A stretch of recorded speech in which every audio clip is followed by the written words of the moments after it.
মৰিয়নিৰ বিভিন্ন ঠাইৰ লগতে নকছাৰীতো সুকলমে সামৰণি পৰিল দুৰ্গা পূজা। আজি বিজয়া দশমী। দেবেৰাপাৰ চাৰিআলি সাৰ্বজনীন কালীবাৰী দুৰ্গা পূজা আৰু ভোলা বাবা শিৱ মন্দিৰ দুৰ্গা পূজাৰ লগতে নকছাৰীত সৰহ সংখ্যক চাহ বাগিচাতে দুৰ্গা পূজা অনুষ্ঠিত কৰা হয়।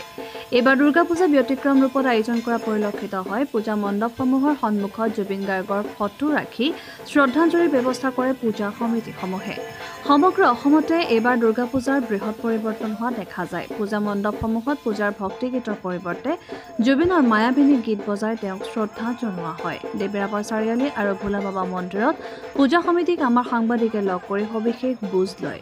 নকছাৰীৰ খাটি সোণা নদীত কেন্দ্ৰীয়ভাৱে বিসৰ্জন কাৰ্যসূচী লোৱা হয় আৰু সাৰ্বজনীন কালীবাৰী দুৰ্গা পূজা, ভোলা বাবা দুৰ্গা পূজা, বালিজান দুৰ্গা পূজা, ষ্টেচন তিনিআলি দুৰ্গা পূজা বিসৰ্জন খাটি সোণা নদীত লোৱা হয়। চৰকাৰীভাৱে এই কাৰ্যসূচীত মৰিয়নি ৰাজহ চক্ৰ বিষয়াৰ কাৰ্যালয়ৰ দেবেৰাপাৰ আৰক্ষী চকীৰ ভাৰপ্ৰাপ্ত আৰক্ষী বিষয়াই সুচাৰুৰূপে পৰিচালনা কৰে বিসৰ্জন কাৰ্যসূচী। মৰিয়নিৰ পৰা সূৰ্য দাসৰ ৰিপৰ্ট, এনি এক্সপ্ৰেছ।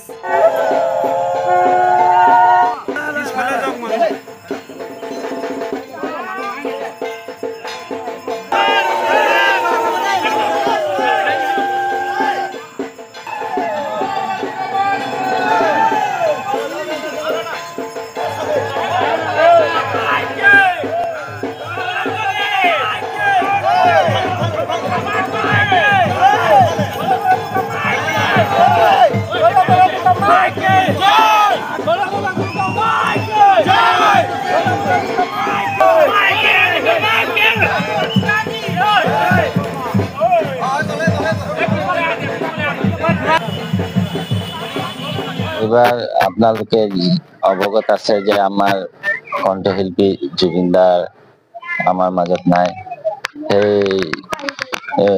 সেই মানে আমাৰতো পূজাটো পাতিব লাগিব। যদি আমি দিনটো পৰিৱৰ্তন কৰিব নোৱাৰো, সেইকাৰণে পূজাটো মানে বৰ তামঝামকে কৰা নাই।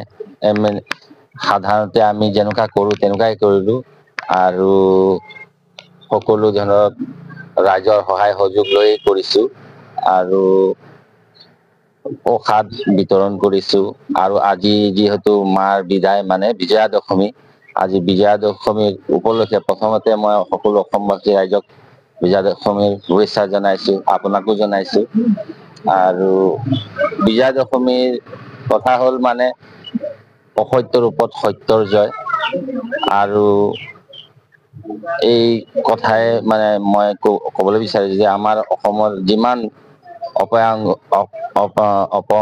অমংগলসমূহ দূৰ হওক আৰু আমাৰ জুবিনদাৰ আত্মাই শান্তি পাওক। আমি আমাৰ ভোলা বাবা শিৱ মন্দিৰৰ পৰা সকলোৱে জুবিনদাৰ আত্মাৰ শান্তিৰ কাৰণে আমি প্ৰাৰ্থনা জনাইছো আৰু বিজয়া দশমীৰ উপলক্ষে সকলো ৰাইজক শুভেচ্ছা জনাইছো। জয়তে আমাৰ সাংবাদিক সন্থাক মই প্ৰণাম জনাই মোৰ বক্তব্য আৰম্ভণি কৰিছো। প্ৰত্যেক বছৰৰ দৰে এইবাৰো আমি দুৰ্গা পূজা প্ৰায় এমাহ আগৰ পৰা প্ৰস্তুতি আৰম্ভ কৰিছো। কিন্তু তাৰ মাজতে আমাৰ অসমবাসীৰ বাবে এটা দুখবৰ আহি পৰিল। আমাৰ প্ৰাণৰ শিল্পী আমাৰ হিয়াৰ আমঠু জুবিন গাৰ্গদেৱৰ সুদূৰ ছিংগাপুৰত পৰলোক প্ৰাপ্তি হৈছে। এই খবৰত গোটেই অসমবাসী আমি ব্যথিত হৈছো। লগতে আমি গোটেই অসমবাসীয়ে যেন আমাৰ নিজৰ পৰিয়ালৰ এজনক হেৰুৱাইছো, সেইদৰে আমি দিনটো পাৰ কৰি আছো। তাৰ ওপৰত সংগতি ৰাখি আমি সকলোৱে দুৰ্গা পূজা ভাগ মানে অসমবাসীৰ সৈতে আমিও মানে নিয়ম মাফিক দুৰ্গা পূজাটো কৰিছো। যিটো ফূৰ্তি আনন্দ আছিলে এইবিলাক আমি ত্যাগ কৰিছো, কাৰণ মনৰ মাজত আমাৰ আনন্দ নাইকিয়া হৈ গৈছে। কিন্তু পূজা অনুষ্ঠানটি আমি পালন কৰিবই লাগিব। প্ৰত্যেকবাৰৰ দৰে আমি মাৰ ওচৰত সেৱা জনাই পূজাটো আৰম্ভ কৰিছো। ইতিমধ্যে আমি 3 দিন অতিক্ৰম কৰিছো। আজি 4ৰ্থ দিনা বিজয়া দশমী পৰ্বটো আশা ৰাখিছো ৰাইজৰ সহযোগত, সকলো সহযোগ ভালভাৱে আমি পালন কৰিব পাৰিম বুলি। আৰু হিয়াৰ আমঠু জুবিন গাৰ্গদেৱৰ ছিংগাপুৰত যিটো মৃত্যু হৈছে, এইটো এটা ৰহস্যজনক আৱৰ্তৰ মাজত সোমাই পৰিছে। আমি বিচাৰিছো অসমবাসীৰ লগতে আমাৰ সমিতিৰ ফালৰ পৰা বিচাৰিছো যাতে উচিত তদন্ত হৈ তেওঁ যাতে উচিত ন্যায় পায় আৰু তেওঁৰ পৰিয়ালৰ হৈ আমি সমভাগী হৈছো, দুখীৰ সমভাগী হৈছো। বিসৰ্জনটো আমি 2টা বজাৰ সময় ৰাখিছো। এতিয়া ৰাইজ বা কেতিয়া আহি পায় ৰাইজৰ ওপৰতে ভৰসা। আমি ৰাইজকো আমি জনাইছো যে অতি সোনকালে আহিবৰ বাবে। আমি 2 বজাৰ লগে লগে আমি শোভাযাত্ৰা আৰম্ভ কৰিম। আৰু আগৰ যেনেকুৱা আমি আগত আমি সকলো ৰাস্তাত শোভাযাত্ৰা লৈ যাওঁ, এইবাৰ আমি যিহেতু আমাৰ মাজৰ পৰা এজন কণ্ঠশিল্পী জুবিন গাৰ্গ হেৰুৱাত আমি সকলোৱে মৰ্মাহত হৈছোঁ, আমি দুখ প্ৰকাশ কৰিছোঁ। তাৰ বাবে আমি পূজাটো এইবাৰ পাতিব পাৰিম নোৱাৰিম আমি এনেকুৱা চিন্তা এটা হৈছিলে, কিন্তু তৎসত্ত্বেও আমি হিন্দু সমাজৰ এটা পৰম্পৰা আছে, যিহেতু মাৰ পূজা বছৰেকীয়াত এবাৰ আহে, সেই পূজা ভাগকে আমি নিয়ম অনুযায়ীহে কৰিম বুলি আমি সিদ্ধান্ত লৈছিলোঁ আমি কমিটিয়ে। সেইমতে আমি পূজা ভাগটি সুকলমে আমি পাৰ কৰিছোঁ বুলি আমি নিজকে অনুভৱ কৰিছোঁ। আজি চতুৰ্থ দিন আমি যেনেকুৱা বিগত দিনবোৰত আমি শোভাযাত্ৰা আৰম্ভ কৰোঁ, ডিজে লগাই খাই নামালি নাচ গান ফূৰ্তি কৰি আমি যাওঁ শোভাযাত্ৰাটো। এই বছৰ কিন্তু আমি সেইখিনি বৰ্জন কৰিছোঁ।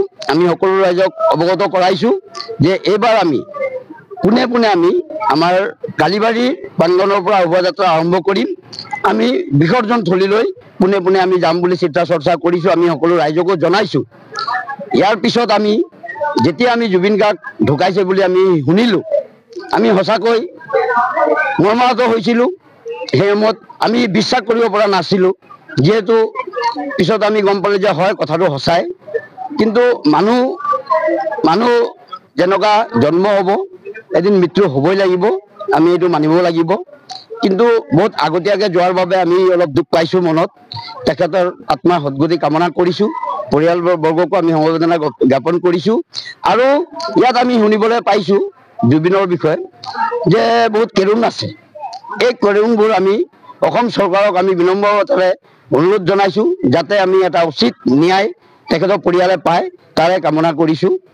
ভগৱন্তৰ ওচৰত যাতে আমি তেখেতৰ পৰিয়াল সুখে থাকক, ভালে থাকক, আৰু মা দুৰ্গাই যাতে আমাৰ দেশখনৰ শান্তিভাৱে হিচাপে চলাই নিবৰ বাবে আমি মাক প্ৰাৰ্থনা জনাই ইমানতে মই সামৰণি মাৰিছোঁ।